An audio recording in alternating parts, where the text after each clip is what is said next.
It's like, what was I thinking? It's just Les's commentary. Oh, man down! Man down! Always go for the biggest dude. Welcome to the GHQ Crew Podcast, where if you want to see what your game could be, come get a fitting with Z. Oh, man, this is going to be a really good episode. I can't wait. It's going to be a great conversation because we got none other than Zarek Crowder in the seat today. What's up, bro? What's up, guys? Derek, what's up? Zarek. Zeke. Zarek. Zarek. What's up, It's man? never right. You know the one that gets me is Zeke. That's the one. It's not even close. That's the one that makes me the most mad. Zeke does? Zeke. Okay. Every time I answer the phone, like, is Zeke there? I'm like, Zarek is here. Yeah, Zeke. Or Nope, How about not just me. Z? It's not that hard. That's the easy one. Like, hey, it's Z. I mean, some of the old heads, I get it. You know, they're like, well, Zeke. You know, I get it. Maybe they just don't understand Z. But How do you get Zeke from Zarek or Z? hey, you're old. I've had some young ones do it too. You have? So Zeke makes you the most mad. Yeah. And that's the one I get all the time. He gets so mad too. Well, He's just just Like so the you know, Derek one is like, well, that's understandable. yeah. Yeah. But Zeke, Yeah. I correct them so you know. Every time somebody calls and says, is Zeke there? I'm like, Zarek is here. They're like, yeah, Zeke. No, Zarek is here. Is there a pronunciation that you could just deal with? Like Zarek? Yeah. My mom, That's actually the name, right? Yeah. My mom gets mad when people say Zarek. How about that for a fun Zarek. fact? Yeah. I'm just mind humped to death right now. I know. But Z, very smartly, went to Zarek. Because it's easier to say. Yeah. Yeah. Because I'm sure that every class he's ever had, it was like, they get to his name and they're like, And all the teachers said Zarek, so I was Yeah. Let's just go with it. My middle name? don't care. Let me spell my middle name and see how you say it. Devon. Devon. Devon. Clinton Devon. It's Devon. He knew it right away. You sure it's not Devon? Devon Dudley? That's where my brain went. There's Connor. Well, 3D. 3, 2, 1. Somebody say get the tables. Come on. I don't even know what y'all are talking about. Wrestling. Oh, yeah. No. I'm out. You don't like wrestling? No, I don't know anything about it, but he does those like leg kicks where he slaps his leg all day. Yeah. That dude can kick high. Connor? He kicked the door frame, the top of the door frame. Really? Yeah. Didn't you? Yeah. You know my question. Yeah. Did he fall? No. Surprisingly, no. He did not fall. Zarek Crowder is in the hot seat today. Zarek, welcome to the podcast, man. I'm glad to be here. Are you though? Oh, yeah. He's nervous. Cameras and Zarek, they get along great, but Zarek just doesn't get along with the camera. The camera gets along with him. He doesn't get along with the camera. And so we're glad to have you. And as we start every episode, I'm going to ask a question because I'm curious to know. Who got you started in golf? And when did you get started in golf? How early in life did you get playing? I started playing when I was 5. My grandpa took me out to Hogan all the time growing up. And one day I asked him, like, can I have some clubs? And, he got me some clubs, and whenever he'd get done, he was a starter out there after he retired. We'd go play sometimes. Heck yeah. It was a blast. So you and Hogan have a special relationship. Oh, yeah. You've been out there since... I was a baby. Yeah. Those guys have always taken care of me. Yeah. You used to work the pro shop a little bit. You play in the city every year. And just Hogan, you call it Hogan National, right? 'Cause Hogan, if you don't know, Hogan Park in Midland, Texas, 2 golf courses, the Roadrunner and the Quail. Z's like a household name out there. just because it's the course you grew up on with your grandpa. You've played it since you were at knee high to a grasshopper, and it's kind of home for you. It is. It Yeah, is. you like to play every Thursday. I think you play mostly out there in the day game, and you wreck shop, boys. Sometimes. Well, okay, let's ask this, and I think I know the answer to it. Which side's your favorite? Quell. Quell's my favorite side. Is But, it like to go low? It's Roadrunner, but Quell, it's Does Quell set up a little better for your game? nope. Not at all. I think that's why I like it. It's a little bit more difficult. And that's funny because Quell's technically shorter, right? It's shorter, but there are trees everywhere, and you always have to tee off over trees to get back to the fairway. Yeah. So it's Right turn, Clyde. Right turn, Clyde. I'm punching out a lot. That's why I got good at punch outs. Yeah. Yeah. Hey, when in doubt, punch it out. That's the motto for Quell. Yep. So Quell's your favorite. Roadrunner's the side you'd go low on. What's your lowest round out at Hogan? 65. Go. That's it. That's it.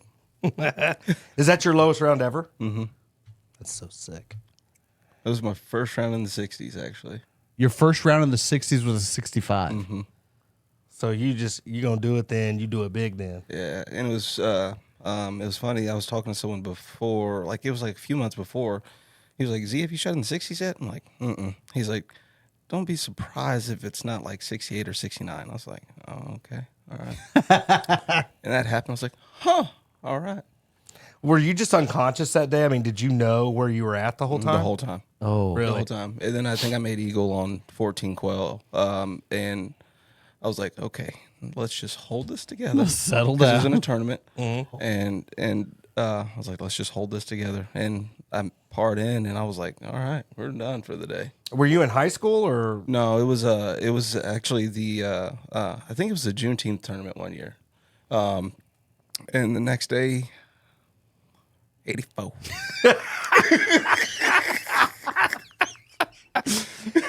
Well, that's like he just made an ace at Ross Rogers. First ace ever Ever. Yep. from 100 and 186. 186. Hit a little 7-iron in there. Yeah, I hit a really good shot. I played it right to my spot and everything, and then I was like, "Oh, that's a good shot," and just was walking off the tee box, and AJ and Billy were like, "That ball's gone." I was like, "Shut up!" And I just went back to the cart. They're like, "No, it disappeared." I was like, "Whatever." And then AJ got it on his phone and then started recording. I really didn't believe them. And then when we got up there, I was like, "Huh." One of AJ's the best commentary videos. Yeah. is the freaking best. It really is. He was more excited than I was. In fact, Yeah. I will queue up the video so y'all can watch it right now. AJ's commentary on Zarek's not even like, he's like, I mean, whatever. Because I didn't think it went in. And AJ is just pumped up, man. And so watch this. So your first ace, right? You've never had one, and you sink one from 186. How'd the rest of the round go? Finish. Went bogey, bogey, bogey.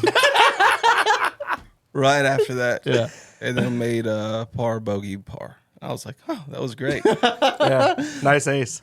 So you have like this random one in the middle of the scorecard, and it's like bogey, bogey, bogey, bogey, par, bogey, bogey, par.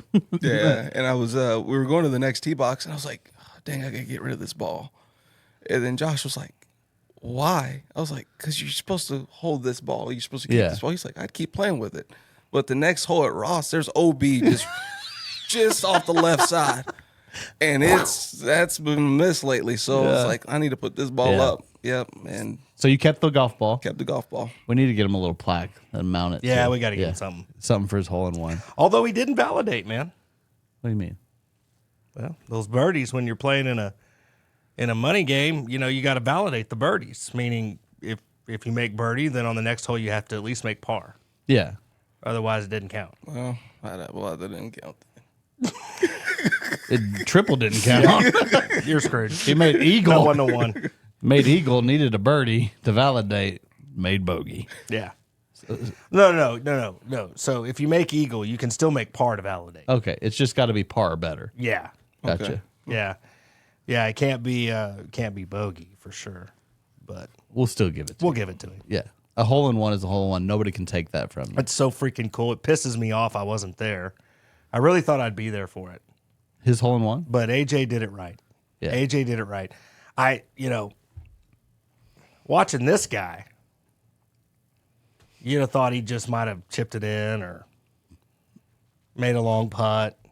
He was just like, He didn't chip it in. nah, There aren't much chip-ins with Z. nah. Now, if you get him to putt from off the green, it's probably going in. Dude, this guy will putt off. He'll putt 50 yards off the green. But have you seen him try to chip it? That's why he putts it. Trust me. Yeah. A little shaky. She's a little shaky. Listen. If me and Z were playing in a low ball tournament and we're on 18, just off the green, we got to get up and down for par. And I'm already in the hole. Z's got to get up and down for par. He's 10, 15 foot off the green, and he has rough everywhere. I'm putting it. Z, you better putt that ball. Get the wedge out of your hand. I don't care if you got a full swing that putter to get it through the rough. Yeah, I'd be comfortable with that, especially after what happened at Snyder that day. Oh man. Man, yeah. So like, what is it though? Like what's going through your brain when you get behind a short chip shot? Don't duff it. Don't duff it. Don't duff it. I don't know. I just flinch. Like I go through the process and then I get over the ball, just flinch at it. I'm like, oh, that doesn't work. Like before you take off? No, as soon as when I get right before the ball, I just flinch. Just tense up and flinch. It's the wildest thing ever.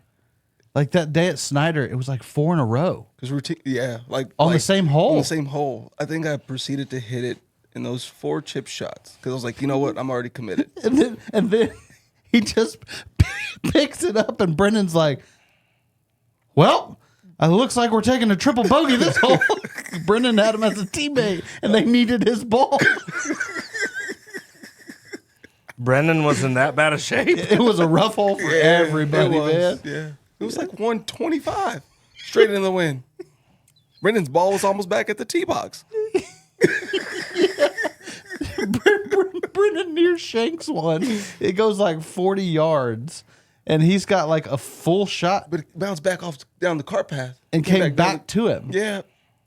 It went and just came rolling down the cart path. I was like, well, that's terrible. And then I proceed to, And Z actually hits a great tee shot. yeah, it's just barely Like, off the, it's just far off the It's green. like 40 foot from the pin off the far. green. And then But there's a lot of ducks rough. forward. I think I hit it maybe 4 feet. I think I hit each 1 foot. And then he just picks it up.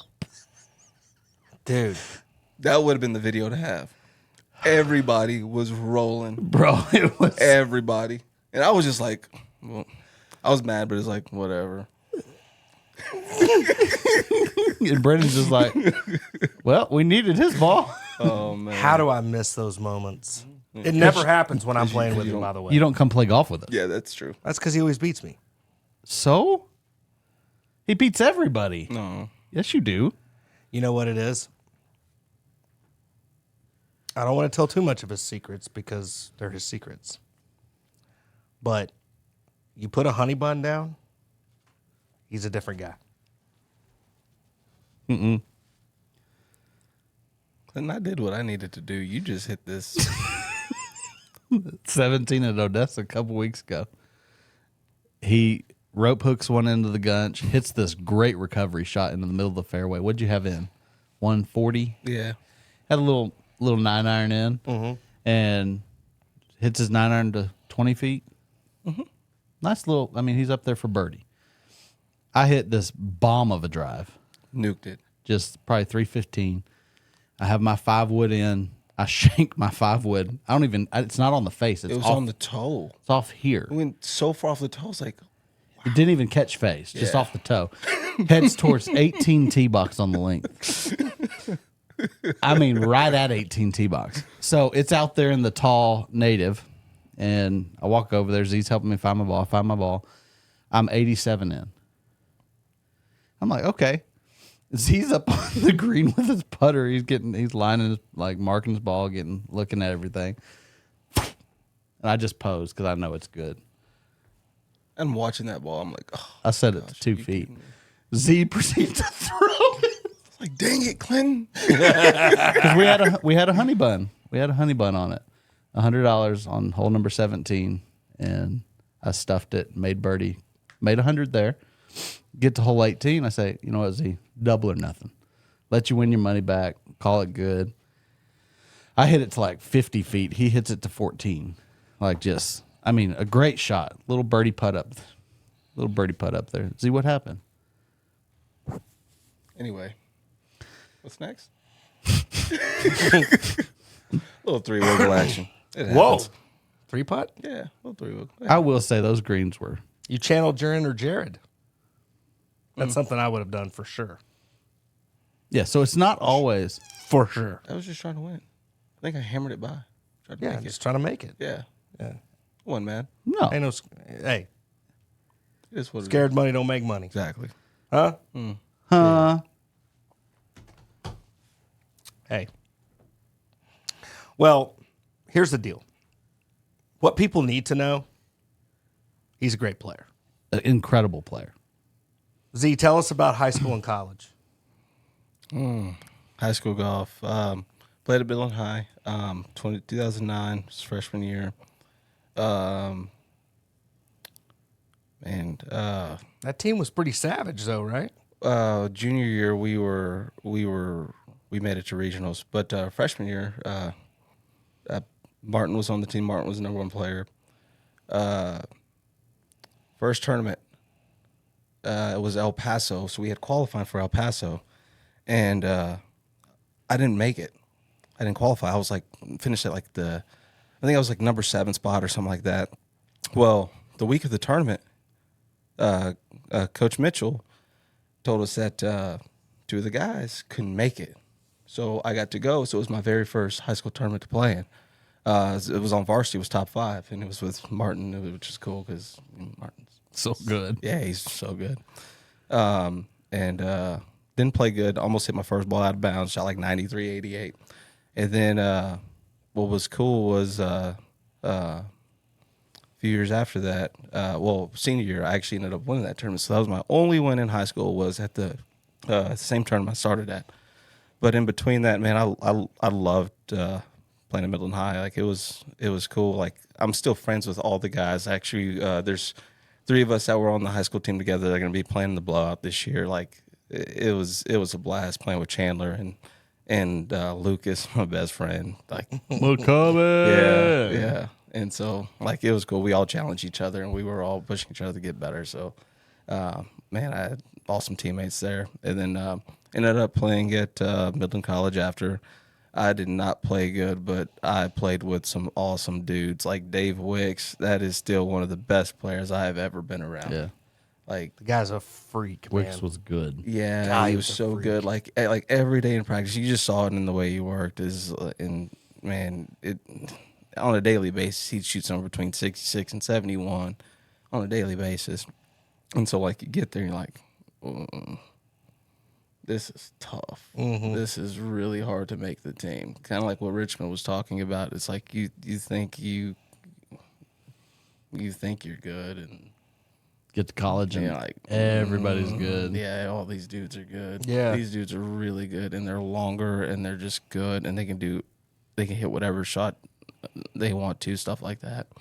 But Coach Poss, man, that guy took care of me. Like, and you see it more after you get done playing for him, disciplinarian. But man, yeah. But there's a couple times where I probably shouldn't have been on the team anymore. Just actions on the golf course, being I guess- Pissy. yeah.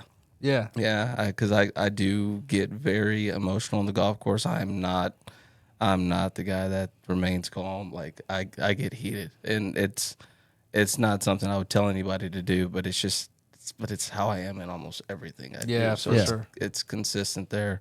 But he didn't like it. I understood because it just put a bad look on the program. So got suspended for a couple tournaments and played after that. But that was all on me. All he was trying to do was helped me become a better person and understand what we were trying to do. So I think that's something that's so awesome about you, man, because like it's come full circle now. And like you have such respect and you talk such great things about Coach Poss. And in that moment, I'm sure that was difficult. I was, you know, but to listen to you now talk about it, it was probably one of the greatest learning situations you've ever had. Absolutely. Yeah. And I take a lot of that into, what I do in the Bay and just telling the kids, it's like, do we understand what we're doing and just stuff like that. And then just understanding the coolest thing with Coach Poss is like he would, and I think we all hated it at the time, but he'd give us these blank yardage books. Mm-hmm. And then on every hole, we would have to draw the layout of the hole. When we got to the green, we had to draw the green.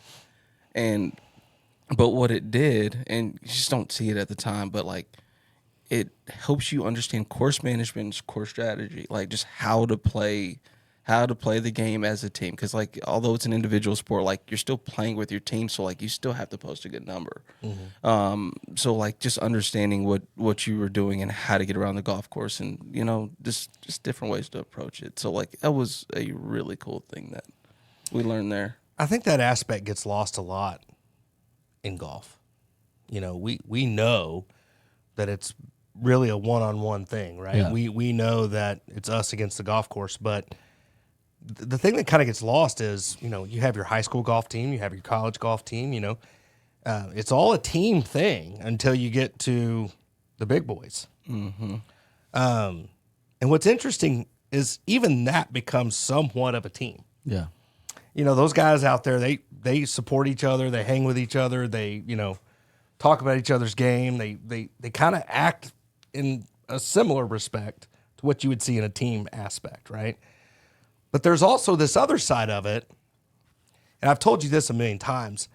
I wish I would have just got him early. Yeah. Just to talk to him, because the thing with Z is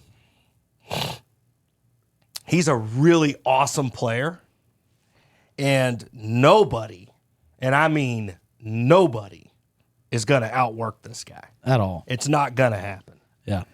And those are the qualities that make you great. And the qualities that hold you back are the idea of, well, I'm not good enough, or I can't beat this guy, or I can't beat that guy. Like always feeling like you're not quite there yet. Mm-hmm. Does that make sense? Mm-hmm. So it's the beauty. That's what makes you work hard, but it's also the curse because you're never satisfied with where your game is. Right. Does that make sense? Yeah. I'm curious, do you kind of, how do I want to say that? I guess pay it forward, or is that something you go over with a lot of your lessons? Nowadays, like when you're talking the mental with them, is more of that encouragement of, hey, dude, you're pretty good. Yeah, and then like I really want them to understand, like they have to, and I learned a lot of this from you. Is like if you understand your moves, you can trust what you do. Mm-hmm. Like, and that's what I think it kind of held me back, was like I just didn't understand what was happening. But like now, like seeing that and seeing it with the machine in there and everything, it's like I can help them understand their pattern, and then they can also see their tendency, because when they understand their spread, they're like, okay, well, I know I got this shot. And then like if you know that you can hit this certain shot, like you should be able to trust the shot, right? And so like I really do. I want them to be able to trust their game and just go play, and also enjoy playing, because it's hard. It's a tough one. It's a tough game to play, but it's very competitive. But I just love watching them get better too, man. It's always a great feeling. Something that's really cool to see with Z is the impact he's had on junior golf in Midland, Texas, even Odessa. Y'all won't be able to see it, right? Because we're talking about it, but on a daily basis, the junior golfers, the high school golfers that walk in here, that Z has had such an impact on their game. And like, though any given day, especially summer, they'll walk in, and I've seen this a lot in the last few weeks. Z will be like, how'd you play today? And I'm like, what are you talking? How'd you know they play? And there's an NTPGA tournament or something. And Z will pull up, scroll through the computer and check their score and be like, what happened? Or, man, great job today. And he has such a great relationship with so many junior golfers in West Texas, and he teaches these kids. And it's so incredible to see what you're doing in the realm of junior golfer and the difference you're making in the next generation of golfers. It just blows my mind, man. You're making such a huge impact on so many young kids and their future in golf. It's just really cool to see. I just really care about those kids. Yeah. I just want the best for them. Yeah. Yeah, I think it's, one of my favorite lines to people when they ask about like lessons and things. I tell them straight up, listen, if you have not had your kid do a lesson with this guy, first of all, your kid's gonna love him Yeah. because he's all swaggy and cool.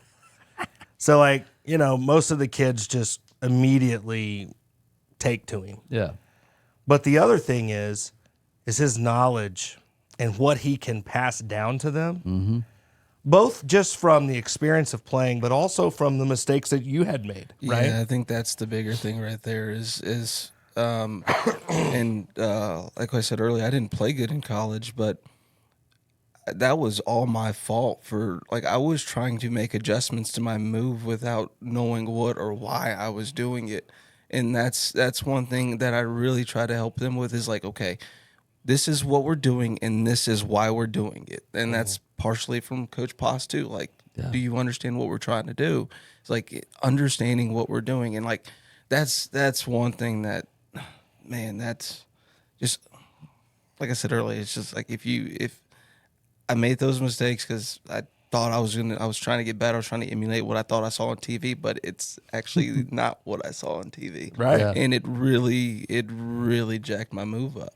And so that's, I mean, and that's why I think I gel with them too, is not only that I care, but like I was in their shoes and I understand those mistakes because I made them. Yeah. So Z, I want to hear your take on accountability as a teacher.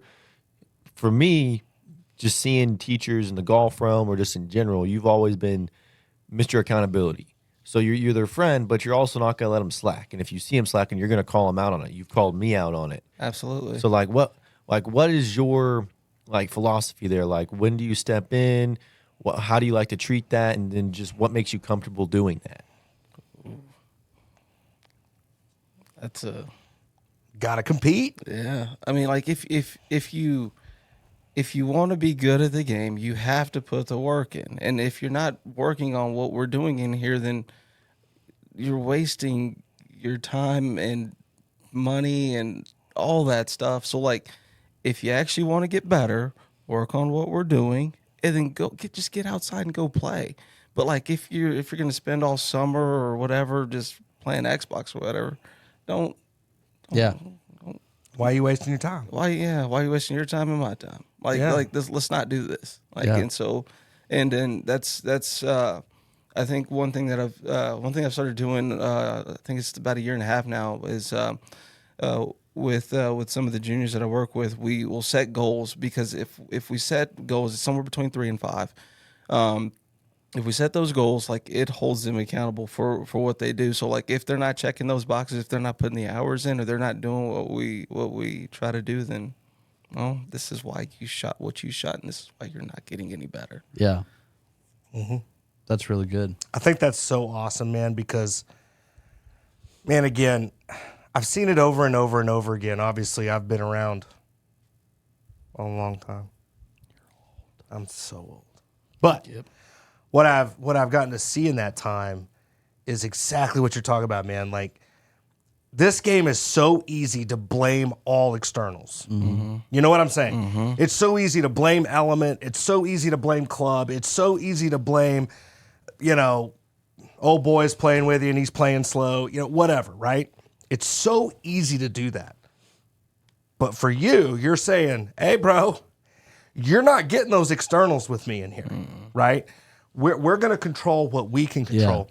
And I think that is so cool. And just to see, the thing that makes me the most proud, not only to know you, but to like just watch you in the moments, is your passion, dude. Like, what you don't, what hopefully you see it, but if you don't see it, I'm going to help you see it right now. Because, dude, the greatest gift that you're giving these students, the greatest gift that you're giving the people that come in here to do fittings with you, you have this ability, and it's a very special thing, right? You have this ability to create this desire to not want to disappoint you. These young men, these young ladies that you coach, they don't want to disappoint you, man. They don't want to come in here and say something to the effect of, well, was the reason that I shot 85 was I didn't practice it all last week. They're not going to say that to you. They just don't want to, right? Well, they might, but they don't want to disappoint Z. And it's the same thing with even the fittings. You know, these people, they're so confident when they leave. They're so knowledgeable when they leave. Yeah. That they don't want to come back and disappoint. You know what I'm saying? And dude, that is one of the most powerful things you can obtain in life, is to be that much of an influence, to be that much of a motivator that people don't want to disappoint. That's a tough thing to do. Yeah. And he's got that in spades, man. Like it is incredible to watch your passion. I could talk about it all day, because like you go from this really nice, just like super chill, like whatever, What's up? you know, like just this super chill dude. But that same intensity that you attack the golf course with, that you attack your practice sessions with, that same tenacity, that same passion comes right out when he starts teaching. Yeah. And when he starts doing fittings. And it is freaking awesome to watch. Like, it's super cool. He's making such a huge impact. And Yeah, you said it best. I don't know that you fully see it, He doesn't. but we get to watch it from the outside in, and man, you're making a huge impact on so many golfers in West Texas. In fact, me and Z got to beat up on some of them over at Billy National a few weeks ago. We did. Yeah. We did. Had to roll him up a little We bit. had to roll them up a little bit. It got kind of off to a sketchy start because the yeah. Midland boys sunk a 40-footer for birdie the on hole gate. number one. I was like, man. Well, let me tell you something. You think it's cool now when they come in and tell you their successes. The greatest moment in your life will be when the students literally become the teacher. Yeah. That's one of the coolest moments, because it's full circle. Yeah. You know, and it's not that you did it, because all the greats, Hank Haney's not one of the greats, because Hank Haney can't wait. Hank Haney can't wait to tell you how great he did, right? Hank Haney's not a great. Butch Harmon's a great. Butch Harmon's a great because Butch Harmon says, well, he did that. I just stood here and watched him. He's the one that put the work in. He's the one that accomplished the goals. I was just privy to it. I just got to keep him in the rails, right? Mm-hmm. There's a humbleness that comes with it. Yeah. And once again, you're not ever going to hear this guy sit here and talk about. Nope. Now, one thing he does say that I love. He does say this. So if you're talking about a kid that's playing well, Tyler always comes to mind, because for all intents and purposes, Tyler had talent, but it was really manufactured talent, meaning it was a guy that just worked hard and came up. You know what I'm saying? He wasn't just an absolute natural. He needed some guidance because of mental and, obviously the physical part, he's strong, but you had to get him to have some of that finesse, right? But you get a guy like Tyler, and if Tyler hadn't put the work in, he wouldn't have made it. Right.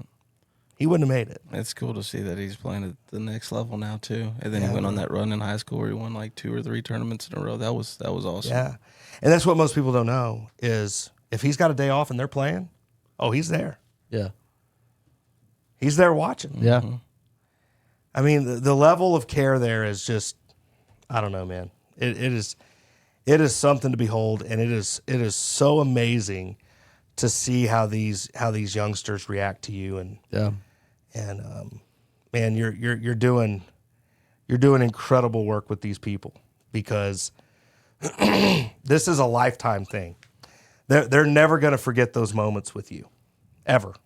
For sure. I mean, it sticks with them forever. So that's a very, very, very special thing that you have, and I mean, everybody in this room, I think, would agree. We're all pretty lucky to know that guy. You know what I mean? I mean, he pushes me. He pushes you. Just his work ethic. He's always jacking with me. Always trying to beat me up.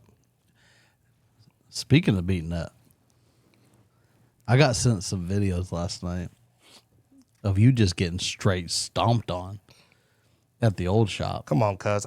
Listen. I slipped on a glove, okay? Okay, now there's 2 videos. There was 2 videos. I slipped on a glove. And what? So, should we just show them? Should we just show them? Go ahead. Go ahead. This The one when I had the pink shirt on when I was playing, when I was Senator Lucas was in the video, that was the first one. yeah. And the other one when When I slipped on the glove. well, you slipped on the glove. You did slip on the glove. I slipped on the glove. Bruh, You did. that FootJoy rack was destroyed. That's in the Bionic rack. That's the same one. No, the Bionic rack, but then the second video, Oh yeah, yeah. you got straight rolled up. Listen. You got straight rolled up, cuz. Sometimes you got to put a little chum in the water, okay? Sometimes you just got to let them have one. Brother, you dumped the whole bucket of chum. Yeah, you're right. You're right. But, hey, That was so much. no, listen. Big Les in the background. Oh! Was that Les talking? Who was videoing? I think it was Les. Yes. Yeah, Big it was Man Les. Down. Man But okay. All right. So like maybe 5 minutes after that, I decided to line up against Les. Oh, yeah. That, what, he pick you up and throw you out? Basically. Yeah. Yeah, he threw me like 15 feet. I dodged the table and almost went into the wall. It's like, what was I thinking? It's just Les's commentary. Oh, man down! Man down! I always go for the biggest dude, man. Yeah, he got Stupid. the. No, but again, that's what makes you a great competitor, right? But, bro, Les is pretty strong. He Hold goes up. without saying. Hold up. Watch these videos.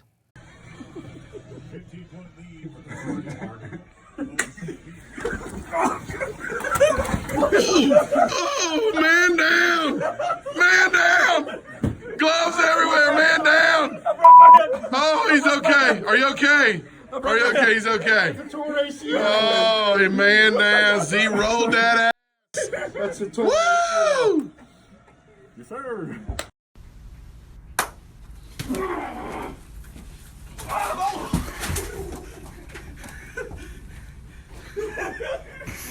Okay, Les is strong. Les is strong. Yeah, Les is a big dude, but he was 6'8". But But he- at that time, he was probably, he what, was big. 310? He was He was big. 320. Yeah. Because I asked him how much you he was squatted when I him. squatted him. Yeah. Yeah. Oh yeah, that's another thing. Z freaking squatted this guy, Yeah. put him over his shoulders, and I still don't think you could squat me, but I don't. I'm too afraid to. Bro, he can. I know, I'm but telling I'm you. too afraid. Like, this is what people don't know. Like, you can tell he's in good shape. Absolutely. But he's, again, this is what I love about him. He's just such a scrapper. Like, if I had to go to war tomorrow, oh, he's on the squad. Oh, for sure. He's on the squad. Because, First one down, but I'll be there. oh yeah, he's gonna go in like a kamikaze. Yeah, he's gonna do that for sure. But no, it's again, man, just always ready to fight, always ready to get down. And I don't know, man, you're a special dude. It For sure. it's awesome. I remember the first time you came in the shop. You're Yeah. playing for Midland High. and you thought something was up with the driver. You're playing 909. 909 with the D3. Rombax Fuji, the gold color one. The 6Z08.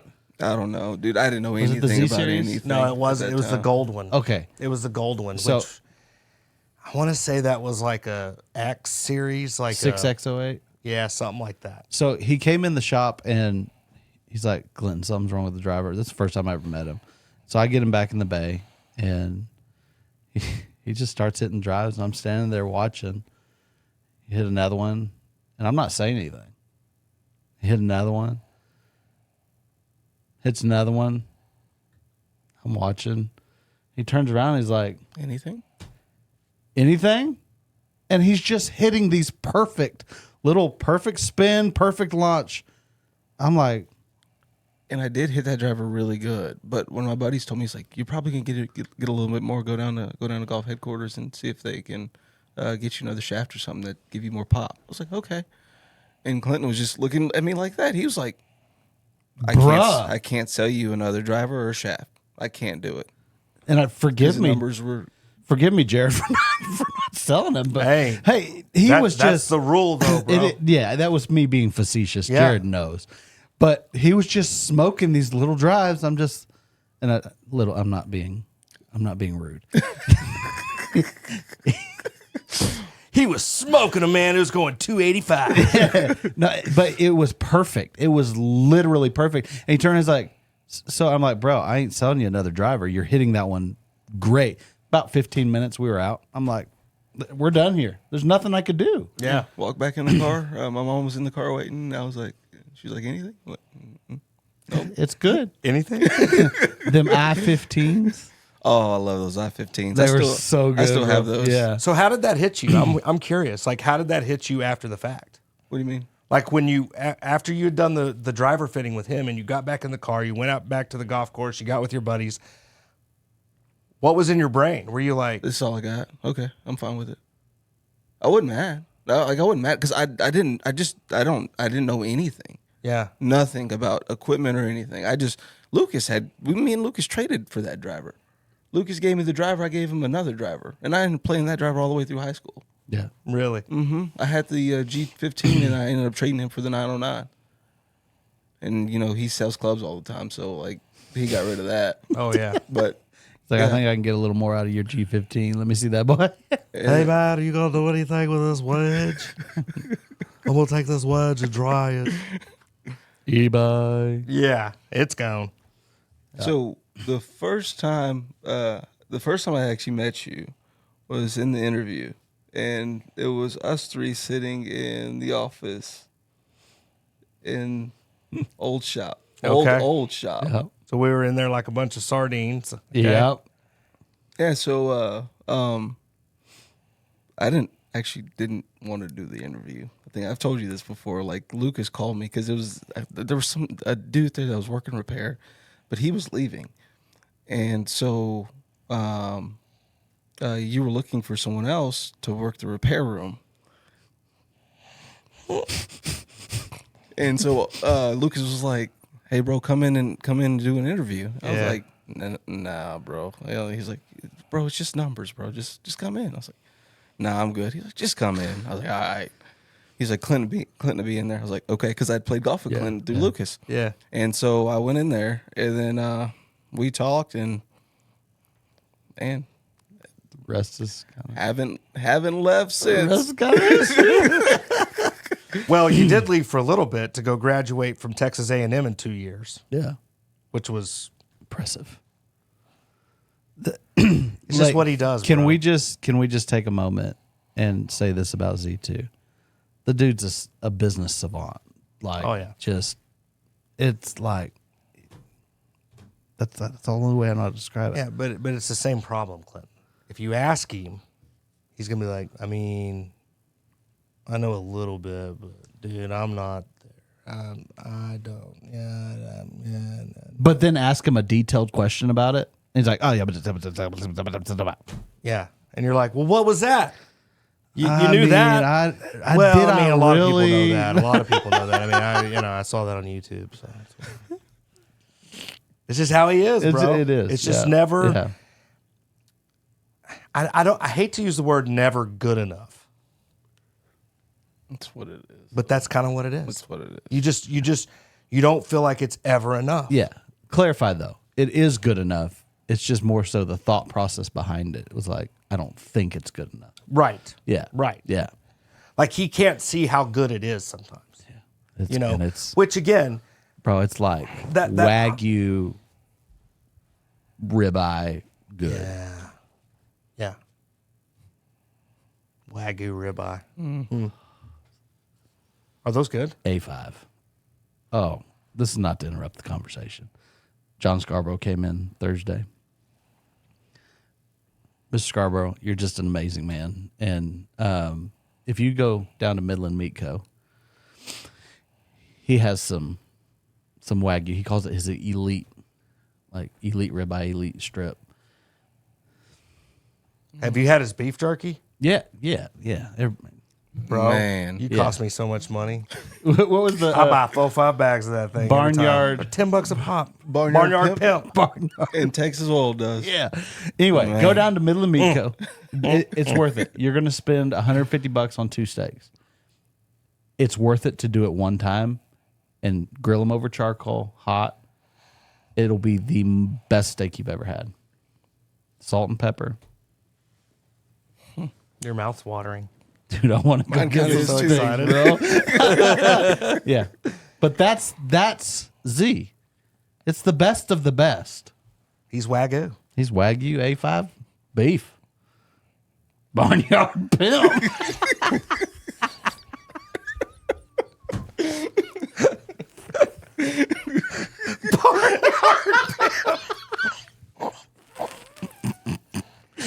Oh boy. There's never been a better description. Oh, man. Oh my gosh. Well, Bruce. Okay. Getting back to the man of the hour here. We have a big tournament coming up, dude. Yes. Me and you. Yes. And it's honestly the time I look the most forward to. Bro, it's my favorite week of the year. I know, bro. So me and Z play in the Huckabee Memorial together, which that aired last night. Yeah, so by the time they see this, it'll be weeks later. But Yeah. that episode did air last night, and what a conversation. Yeah. And I'll put the link for the rhmgolf.com, the Ron Huckabee Memorial. By the time y'all see this, the tournament's over. Yeah, but you can sign up for next year. But you can go ahead and pre-register for next year, and you can support the Life Center by donating on the website, and that all that money goes to a incredible cause. They're saving over 1,800 babies a year right now. So, bro, It's 40 teams this year. that's a lot. What was it last? It was 36 last year? 26. 26. Okay. 40 went up 14. Yeah, bro. Is that why they changed golf courses? That was part of the Well, reason? yeah, we wanted to change golf courses so we could get more players out there because honestly, man, we had to cap it because Cascada wouldn't let us bring any more. You know what I'm saying? Makes sense. Yeah, makes sense. So, yeah, it was well, I guess let me say it this way. Cascada would have let us bring some more, but we would have been A-B on every hole, and it would have been 6 hours. And you know, Dub and Rick ain't gonna fly. Not with them. Yeah, What could you imagine? And 6 with hours us in, too? in that 6 heat, hours? Bruh. in that heat. Yeah. all them Trulies. I don't know what you're talking about. Bro, I will say this though, you'll love this. So Steve Fine plays with us. Oh yeah. So, That's my partner. oh bro. So the first year that Z went with us, right? It is my fault. This is my fault. I didn't prep you. This is my fault. I didn't prep Z. Because if you let Steve talk on the green for too long, oh, it's 10 minutes. Because he's going to be like, well, see,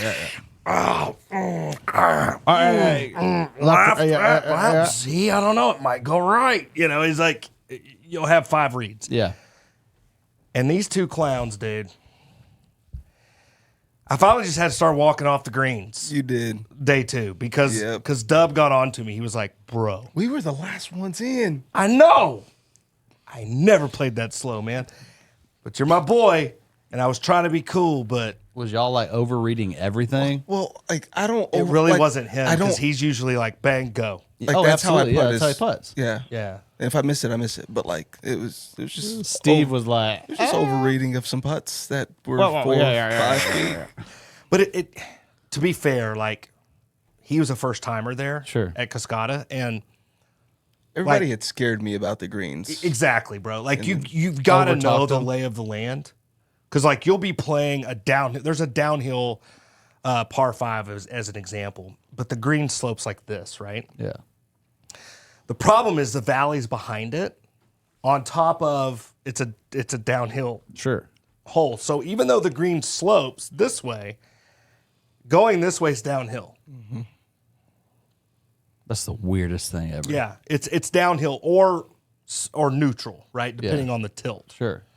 But so there's a lot of stuff like that there that once you get the lay of the land, it's a lot easier, right? Like you can read Yeah. it a lot easier. But Because last year when we were there, it was cool that the caddy was like, I told him my reads, and I think I missed like a couple reads, but it wasn't many. And then he was like, "Yeah, I like his reads."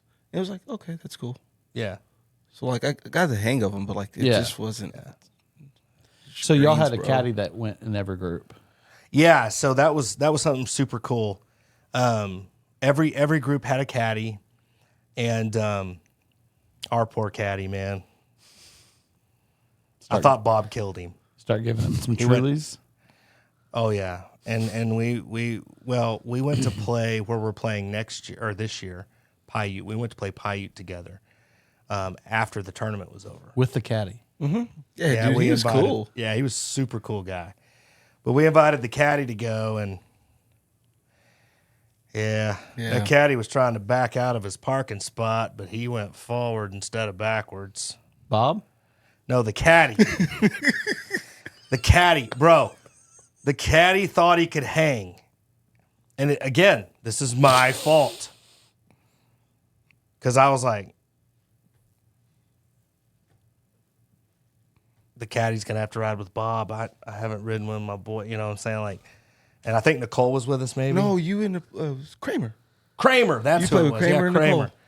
Yeah. and then me, Bob, and Caddy? Yeah. So caddy was driving. No. Bob. Well, Bob was driving, right? the cart. Yeah. Or was it the Dude, I caddy? don't remember. Bob was driving, I'm pretty So it sure. was supposed to go backwards, but it went forward. Dude, I could hear him coming up 18, and I was like, oh no, this is not good. I think I had my own cart. I Yeah, did have you my own did. cart. You Yep, did, for because I sure. was not. Because, bro, that caddy got out on 18. And I mean, he was a mess. Sideways. He was a mess. Yeah. And I've never seen Bobby like this, man. You know Bobby. Yeah. Bobby comes up to me and he's like, dude, I'm not real sure if he's going to make it home. I think he called him a cab or something. Yeah. He's like, you need to get an Uber or something. And the guy's like, I'm fine. And as soon as he backs out to leave, he goes forward instead of backing out. And Bob's like, how? You know? And Stop that. anyway, we got back to the casino and Bobby's just pacing, man. He's not normal Bob. Yeah. And I'm like, what's wrong, bro? Are you okay? And he's like, man, I'm just afraid I killed that caddy, man. I don't know. That son of a bitch may be dead. That's what he said. I go, well, hang on, dude. We got his number. Let me give him a call. So I called him voicemail. I'm like, oh, crap. So I texted him and I was like, listen, bro, I need a thumbs up or a thumbs down. Are you at home? Thumbs up or thumbs down? I get a thumbs up. Hey. I was like, okay, that's a win. Are you okay? Thumbs up or thumbs down? Thumbs up. Okay. Okay. Is your wife really pissed at you? Thumbs up. Thumbs up again. So I think he learned a very valuable lesson that day Don't go play golf off site with the Bob. with the Bob. Yeah. Just the Bob, huh? Hey, just the hey, Bob. I Yeah. wasn't in that group, bro. Yeah, you right. You were right. Yeah. I wasn't in that group. So the Ron Huckabee's coming up. Y'all gonna just win it, or Well, since he started going, I started getting medals. I started getting silver because Rick always buys first, second, and third place silver medals. yeah? It's like the first place is like this big, and then second place is like that big, and then third place is like that big. And nobody has any idea how much they're worth. I know that he spends a pretty penny on all of it. Yeah. But I want one of the big ones, man. Y'all gonna win? Oh, yeah, or- for sure we're going to win. Yeah. Yeah. Yeah, that's just how we roll. But So what's the format? It's a 4-guy team, but what's the format? Split into 2 teams on the first day. yeah, Low ball, Shamble. shamble. no, scramble. Okay. It's two people scrambles. But you got to take 7 tee shots from each person on the first. Correct. On both days. That's what's scary about playing So with me. 2-man scrambles, 2-man scrambles, and you take the low score each hole, or you take both scores. Both scores. Both scores. Okay. On the scramble day. Day 2. Day 2, okay, it's a shamble, but you have to use. Is it 4 from everybody? It's 4 tee I shots. think it's 4 or 5 tee shots from every person in the group, and then we take 2 low from there. Yeah. So if I hit a So- good tee shot, we're taking it because it is very questionable on what's going to come out. Yeah, we the moments they're Same. in the fairway, we gotta take them. Yeah, that's where it gets kind of well. Remember this one? So okay, we played. This was 2 years ago. No, this was the COVID This year. was COVID year. Yeah, COVID year. So Cascada. I can't remember what the deal was. We were at Rio. That's right. We had to split golf courses, right, because of COVID. Mm-hmm. Is that why? Mm-hmm. Okay. So Cascada wouldn't let us play all of our deal there, so we had to split. So we had some at Rio Seco and we had some at Cascada. The second day was it? Yeah, it was the second day. The second day, okay. We show up to Rio Seco. Clinton, if I'm lying, I'm dying, bro. It blew 50. It We couldn't see because like you could see the strip from where the golf course is. You can see it. right there. But that day, at some points, there was most of the day you couldn't see anything. It was blowing so Yes. Dirt. hard. Sand, yeah. I hit Nasty. 4 from I think like 140 on a hole or something. Yeah, bro. But it was brutal. Brutal. So the night before. So it's a tradition. We always move to downtown. Okay. This particular year we went Palms. Was no, it Palms? I've never stayed at Palms. Okay, so it was downtown. We were still for day 2. Did you go to the Nugget? No, I'm saying we move to downtown. It's tradition Yeah. after day 2. Yeah. You go to Nugget? It's what he's. No, we go down to Circa. But we okay, so we've been to Palms, Circa, stuff like that, right? Yeah. So we just go. So after day 1, Z wants to roll to the strip. We're gonna go eat some steak, you know, Yeah. and just kind of enjoy ourselves after the round. And so like, yeah, we're all down. We get in the car, and we're rolling out to go eat. Right? We're going to Triple George. Mm-hmm. All right, so yeah, we're going to Triple George's to eat some steak, and you know where that is downtown, like close to the Nugget, Yeah, Pizza yeah. Rock, all that. Yeah. Okay. So we get in the car, and Bobby gets in the car, and I kid you not, bro. He's got a glass like that, It was scotch. full It of was- scotch. Oh man. Not scotch and rocks, Just scotch. Scotch. Straight scotch. Yeah. Okay. He kills it. And we're like, whoa, dude, this is next level. So we go, we have a great time. We go to We went to Triple George's that day. Triple George's, but then we ended up at what on the strip. Where not Planet Hollywood. Aria? Paris. Paris, yeah. We went down to Paris Or scotch. and Venetian. And I was out of money in like, I don't know, 30 minutes. Because it's the strip. Yeah. I just had a bad attitude about it. Came back, I was fine. We ended up being there till 2 a.m. And I borrowed $1,000 from Steve before we walked into Paris because I was out of money.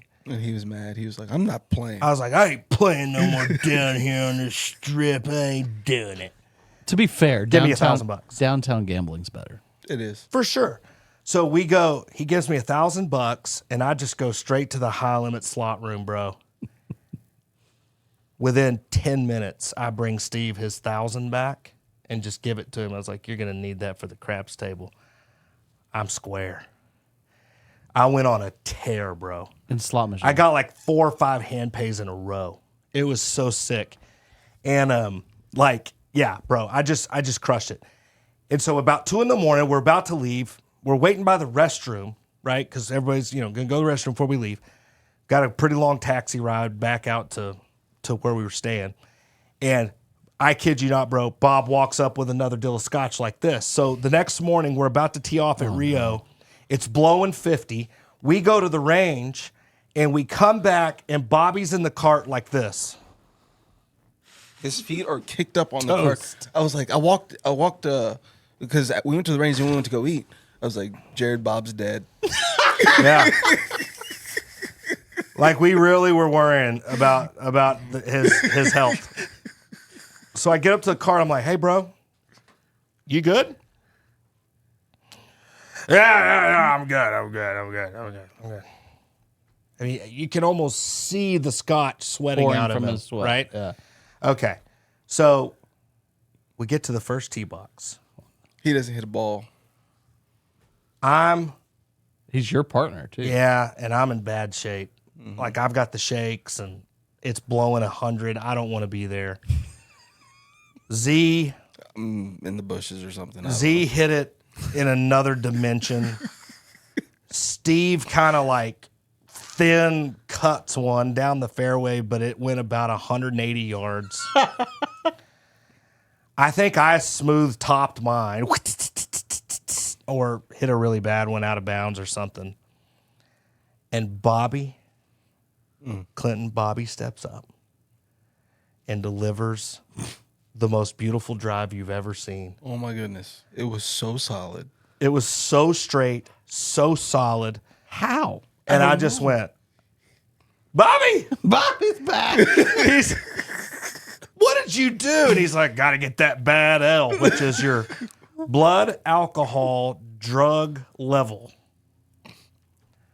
Because he's always hurting, right? Yeah, so he's got to absolutely. get him he's got to get him a Yeah. pain medicine, a Truly. Truly. So he's got to get the bad L Got to to get the proper levels. Yeah. Blood mixing with the alcohol and the drugs. Yeah. And once it hits that level, it's like, Yeah. He's good to go. Yeah. Until the bad L levels get go too high. Yeah. If they get too high, we're in trouble. What kind of headache do you Yeah. think he woke up with that morning? I don't know that. Or did he ever go to man. sleep? No, he went to sleep in the cart. The Waiting. night before, though. Bro, I don't even know how he got downstairs. Was that the same year that I called you at 6:30? I was like, hey, are you on the way down? Yeah, I'm coming. Yeah. Yeah, like this Like morning today? for the podcast. Yeah. Yeah. Connor called me, I have you know, at 7:26 this Yeah, morning. to shut the beeper off in your office. Correct. Dude, I was up. I was on the way. Were you still in bed?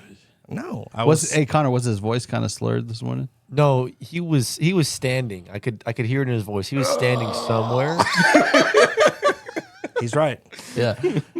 I was standing right by the shower door. Okay. All right. So So the Huckabee's a good time every year. yeah, man, it's great, and I'm excited about that.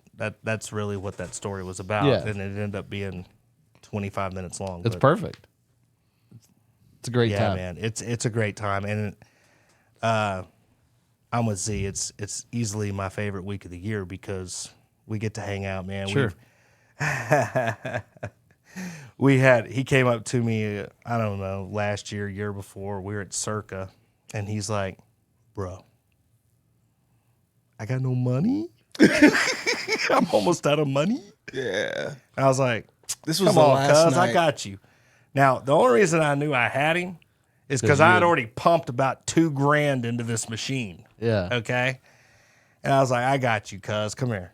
And I said, put a couple honeys in here and I'll match you. Yeah. We'll split whatever comes out of this thing. 3-3. How much did we win? 3,300. Back in business, boys. Got me back bro. to Yeah. even for the. Yeah. Back in business. Yeah. He was back to even. Yep. And then probably went down and played craps and lost it all again. That's That craps, man. Vegas. You take what you're willing to lose, and once it's gone, you go to the ATM and spend $18, get more out. So I actually griped at Steve that same year when we were downtown because we went to the Venetian, and Z's down there rolling craps, and he's rolling. I have no idea what I'm doing. He has no clue what to even bet, bro. Are you on the pass line? No, he's on nothing. You're just rolling. I had no idea I'm serious. No idea. I think I had 6 and 8. So I'm telling Steve, I was like, get this man up where he needs to be. Oh, no. He's rolling good. He's rolling good. So Steve's making a zillion dollars while Z sits here and rolls. And Z might have pulled $60 back. I mean, he rolled for 15 or 20 minutes. I mean, it was a great roll. banked so much. Didn't know. Yeah. I wasn't he mad just- because I didn't know. Oh, I was so pissed. I was like, in a playful way, but I was still pissed. I was like, Steve, dude, that's so jacked up. I mean, put him up, bro. Like, get his stuff out there. Like, tell him where to go. And he's like, oh, no. You can't mess up the roll. He's on a roll. He's on a roll. You can't mess up the roll. So we go to cash out, and Z's got like 5 chips after rolling for 20 minutes, and he cashes out. And Steve walks up. Might as well have had one of them trays, you know? And I was like, "Oh, that's pretty cool, Steve. You cashed out with $3,500, and he got $35." Did he tip you? I don't remember. Yeah, but I'm sure he did, bro. I Steve- think so. You know, Steve. He. But there was one day at the golf course that we were on the way. We were more than halfway there. And I forgot my shoes, and he did buy me shoes. Yeah. So It's like just he Steve, more bro. than Yeah. made up for that. Honestly, Z could have been like, "Bro, you should split that with me," and Steve would be like, "Okay, yeah, here. They're just chips. I don't give a crap." Yeah. He'd have given them to him. Sure. That's just how Steve is. But that still doesn't mean I'm not going to give him crap. No, absolutely. Yeah, any chance I get. Yeah. Yeah. Okay, see. It's kind of how you've watched the podcast, it's how we end every podcast. So I hope you've been thinking. If you didn't see that, he just went, I don't know. What is your favorite moment in golf from childhood up to now? What is your favorite moment? And it doesn't have to be like you playing, but what's your favorite moment you've experienced in golf?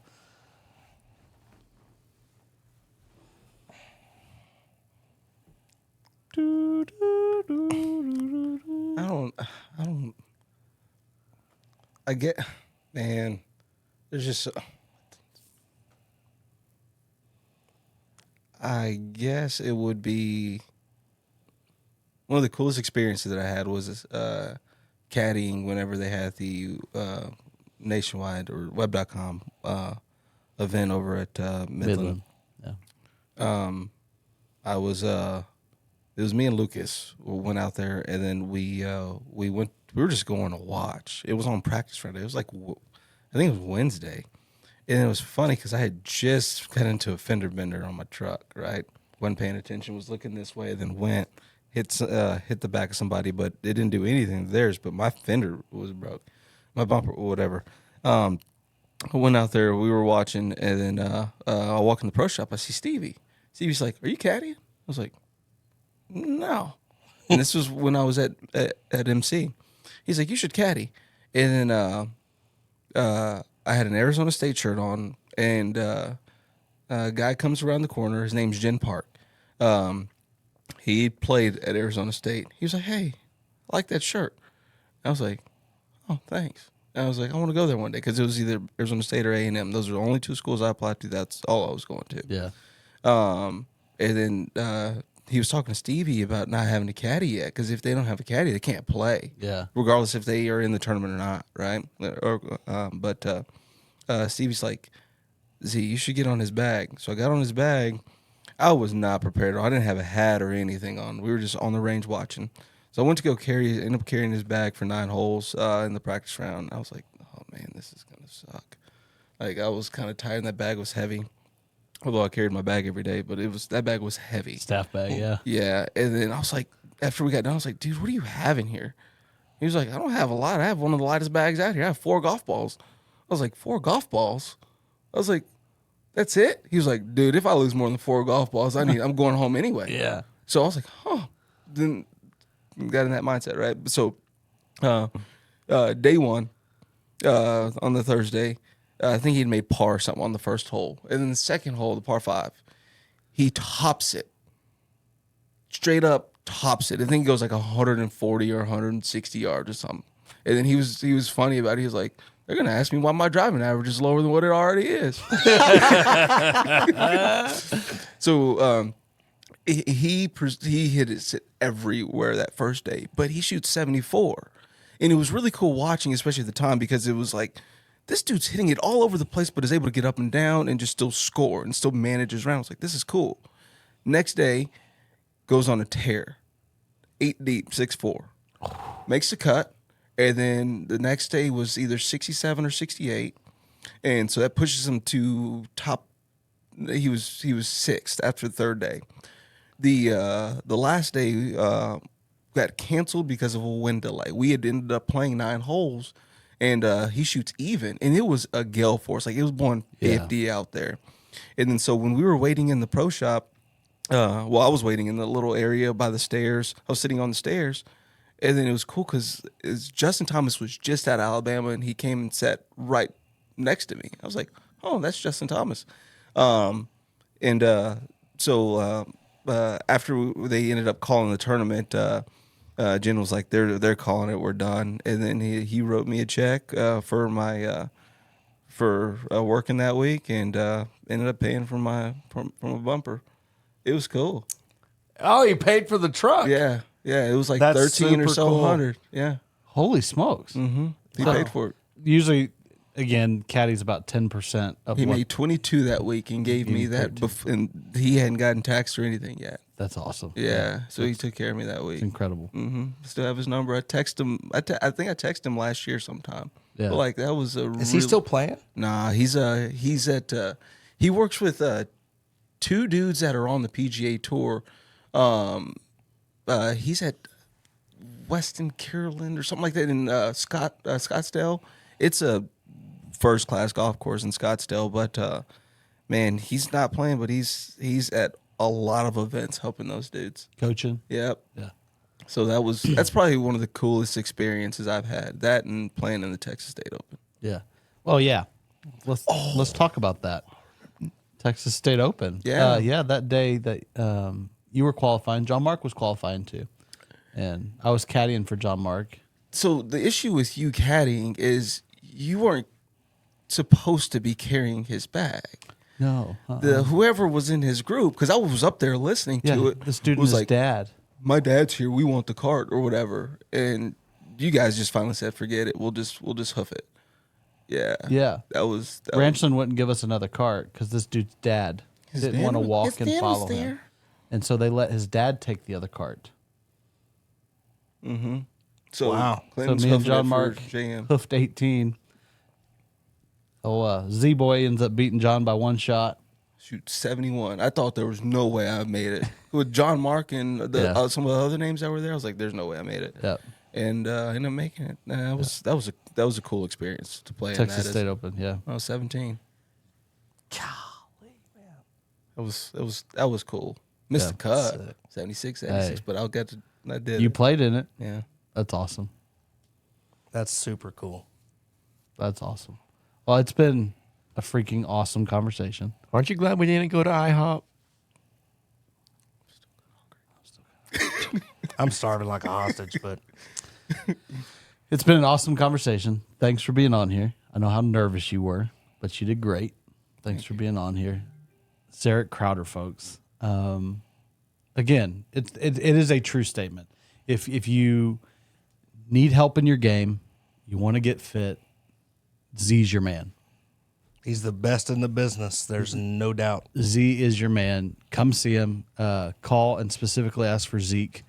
We'll get you on the phone with him. It's pronounce it right for me. Zarek. Not technically.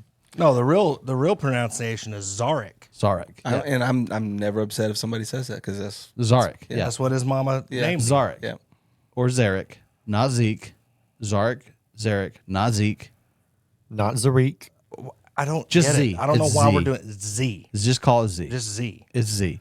Come get fit. Come get a lesson. Again, Jared said it best. He's best in the business. Thanks for joining us. Episode 15. Wow. Episode 15 of the podcast. Be sure to go to ghqcrew.com and pick you up a Oil Patch Kids t-shirt because they will still be live. 100% of the proceeds of those t-shirts goes to the Oil Patch Kids Foundation, where they help less fortunate families in our community. And so go ghqcrew.com, pick you up a t-shirt. And until next time, I hope you have a fantastic evening every Friday night, 9 p.m. with the GHQ Crew. Have a great day.